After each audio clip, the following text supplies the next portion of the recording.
Saudara, Yayasan Terang Warta Rohani Kota Batu, Jawa Timur bekerja sama dengan penerbit Kalam Hidup Bandung, Jawa Barat menghadirkan sebuah program Jembatan Hati bagi Anda. Jembatan Hati adalah program siaran yang memaparkan kondisi dan sifat-sifat hati manusia. Selamat mendengarkan.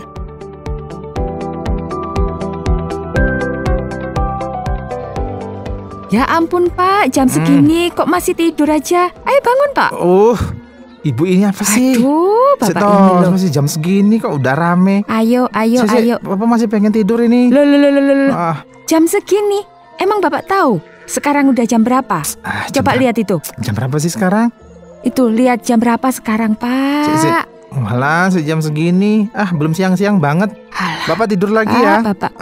Aduh Pak, gimana sih? Biasanya kan bangun pagi, minta kopi, terus berangkat kerja. Sekarang kenapa sih Pak? Kok tumben jam segini belum bangun? Ayo Pak, cepetan Pak. Bapak lagi malas banget Ibu. Malas kemana-mana, malas ngapa-ngapain. Masih ngantuk kok ini. Bisa? Kemarin kan Bapak katanya mau ketemuan sama Pak Untung, mau bahas pengembangan usaha.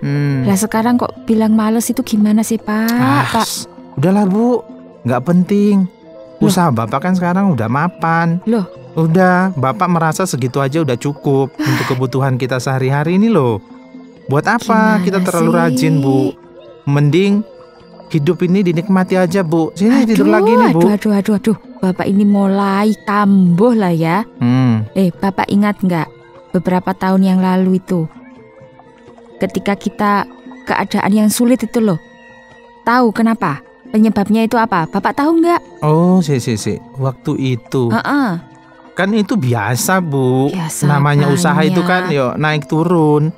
Kalau belum rezeki ya nggak usah dikejar-kejar banget Bu. Nanti pasti datang sendiri rezekinya. Bapak ini gimana? Gimana rezeki mau datang Pak? Kalau kerjaannya tidur melulu Pak. Kita kan bukan walet Pak. Ibu yang pontang-panting kesana kemari jualan. Aduh, Bapak enak waktu itu duduk di teras ngopi. Ibu yang kemana-mana ini capek kerja. Gimana Bapak ini? Alah, udahlah Bu, udahlah, nggak usah ungkit-ungkit yang masa lalu. Itu kan masa-masa suram kita. Nah, sekarang kita kan udah mapan ini.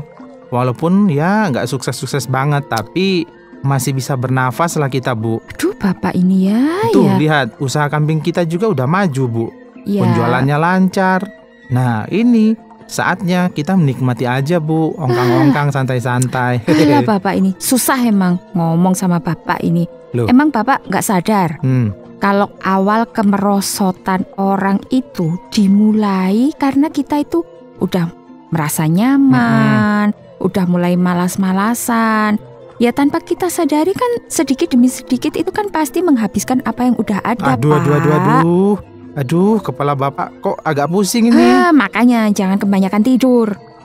Itu jadinya kepalanya pusing.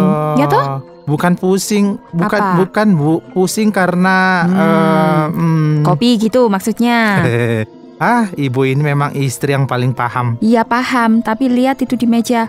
Sudah dari pagi Bu buatin kopi Pak. Sekarang dingin lagi kan? Oh iya, oke. Aduh, enak ya, tak minum kopi dulu ya. Waduh, beneran enak ini kopinya Bu. Tapi kok udah dingin ya? Ya iyalah pasti dingin. Orang Ibu buatnya udah tadi pagi. Ya untung aja Ibu tutupin. Kalau enggak kan udah dicicipi sama yang terbang-terbang itu. Aduh, jangan. Tadi sudah mendarat tuh helikopternya. Alah, tenanglah. Udah ditutup tadi sama Ibu. Jadi aman kalau diminum. Ya emang sih dingin kan Pak. Tapi gak apa-apa lah. Makasih ya Bu. Rasanya ya tetap nikmat-nikmat aja.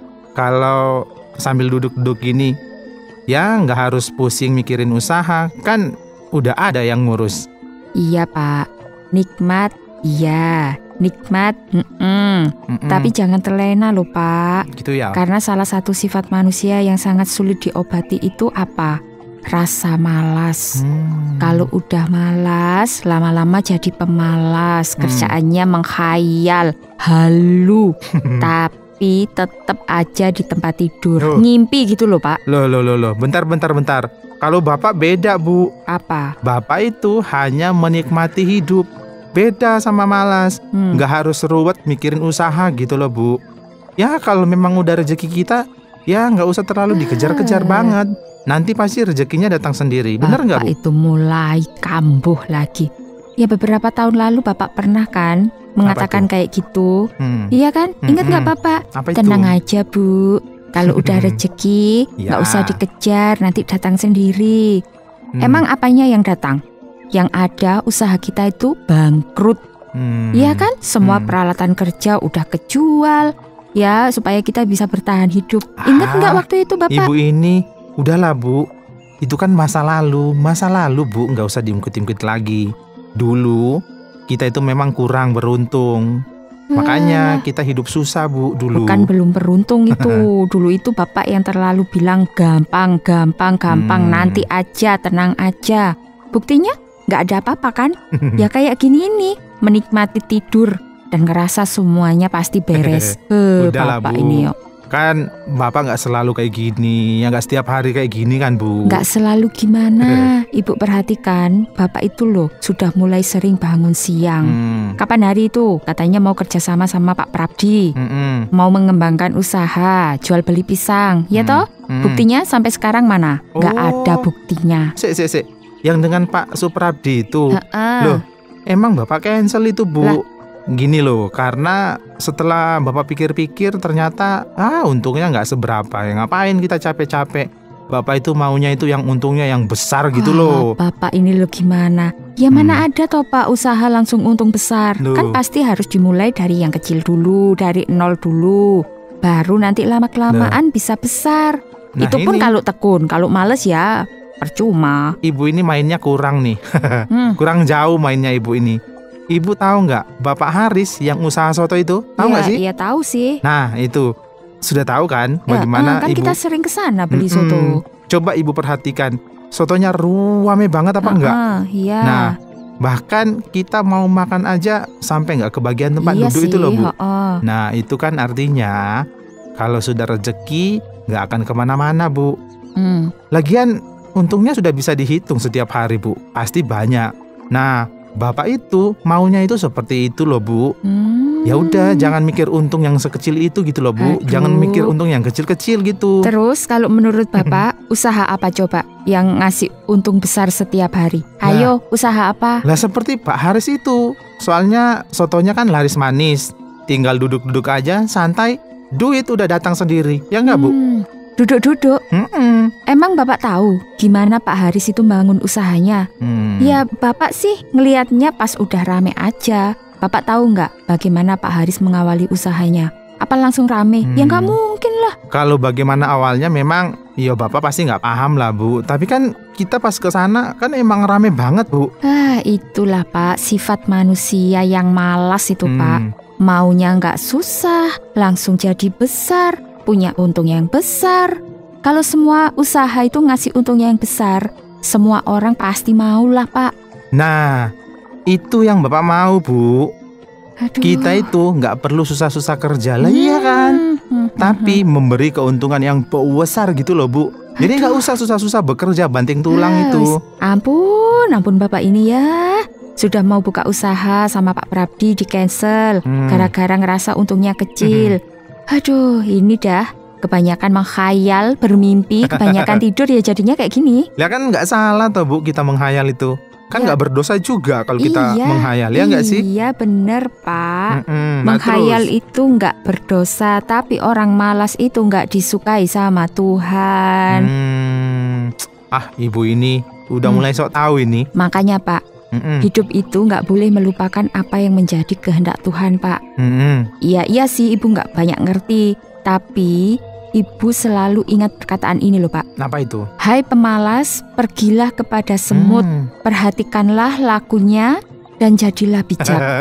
Waduh, kalau yang itu Bapak udah pernah dengar itu, Bu. Kan? Cuman Bapak anggap biasa aja.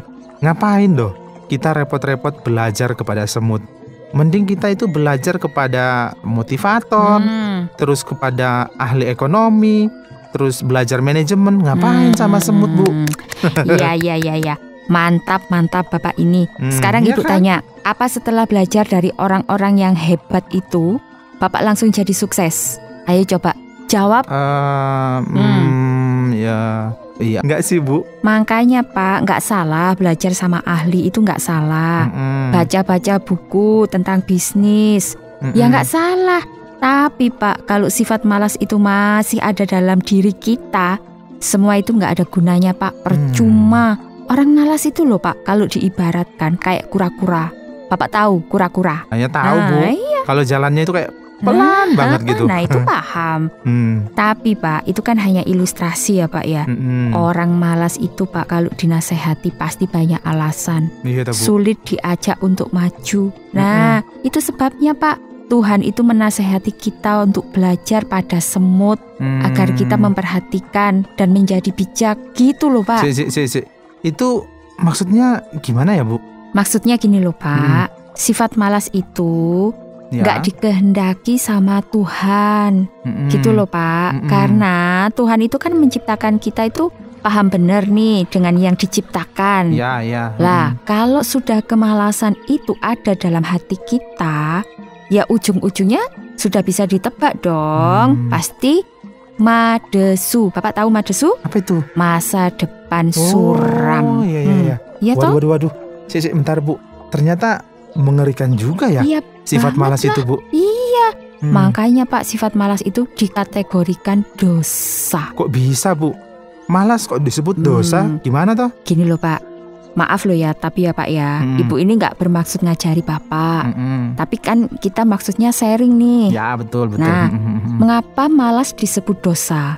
Karena kalau kita tahu Pak berbuat baik tapi tidak dilakukan, maka itu dosa. Nah, ya toh. Iya, betul, sekarang betul. Ibu tanya, kalau bekerja keras itu perbuatan baik atau bukan? Pasti ya baik sekali lah, Bu. Nah, betul.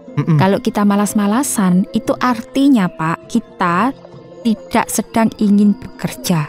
Ya kan disebut malas itu tadi. Iya. Makanya malas itu termasuk dosa yang sering tidak kita sadari. Padahal Pak, malas itu hasilnya masa depan suram. Toh, kalau ngomong masa depan suram kok mandangnya ke Bapak kayak gitu sih?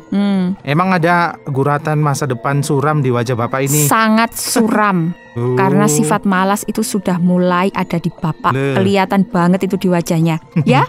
Ini bukan suram ini, Bu. Apa? Ini tandanya ini Bapak belum cuci muka, baru bangun itu loh. Iya. Ya udah sana mandi dulu, biar wajahnya Bapak itu bersinar, masa depannya penuh harapan gitu loh Pak. Oh, sudah pasti itu, Bu. Bapak mau mandi dulu. Nanti mau ketemuan dengan Pak Untung. Daripada masa depan kita suram gitu, Bu. Sip, gitu dong Pak. Itu namanya suami idaman. Udah, Bu. Tapi minta tolong buatin kopi lagi ya. Soalnya itu kan tadi kopinya udah dingin tuh. Ya udah, Bapak langsung mandi dulu ya, Bu. Ya udah, sana mandi dulu, tak buatin kopinya. Oke.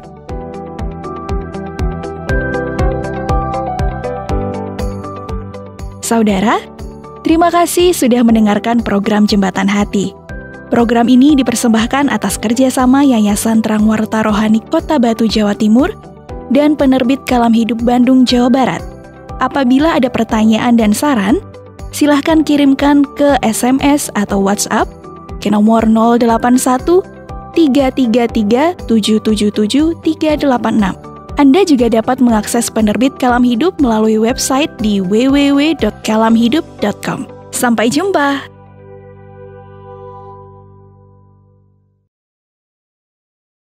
Terima kasih Anda sudah mengikuti program kami. Jika Anda diberkati, jangan lupa like, komen, dan share supaya Anda tidak ketinggalan setiap program terbaru kami. Jangan lupa juga untuk subscribe channelnya dan nyalakan loncengnya. Jika Anda ingin mendukung pelayanan kami, bisa melalui rekening kami berikut ini atau menghubungi kami di sini.